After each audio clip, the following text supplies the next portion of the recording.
आपको पता है उमर इब्न खत्ताब व अमीरुल मोमिनीन जिसके रौब से कैसर और किसरा कांपते थे, हजारों नहीं लाखों का लश्कर एक नाम से थर्राता था, लेकिन वही वक्त का खलीफा अमीरुल मोमिनीन उमर इब्न खत्ताब जिस वक्त मिंबर पर खड़े होकर मस्जिद नबवी में खिताब कर रहा है, हुसैन आजम तशरीफ लाते हैं, मस्जिद में आकर मिंबर पर देखा और कहा मेरे बाप के मिंबर से उतर जाओ, अपने बाप के मिंबर पर जाओ। ये किसने कहा? हजरत उमर ने नहीं कहा बच्चा कहां से आ गया।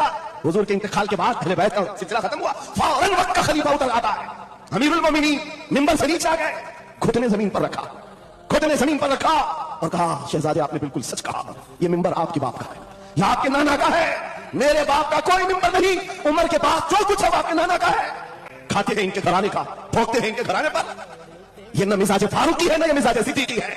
आपको मैं बताऊं फिर हजरत उमर ने क्या कहा, अगर शहजादे आप इजाजत दे दें तो मैं मिंबर पर चढ़ूं। उनके सामने बोलने की जसारत किसकी थी, लेकिन रसूलुल्लाह की आल हमारे लिए सरमाया आखिरत है, नबी पाक की आल की मोहब्बत ईमान की अलामत है।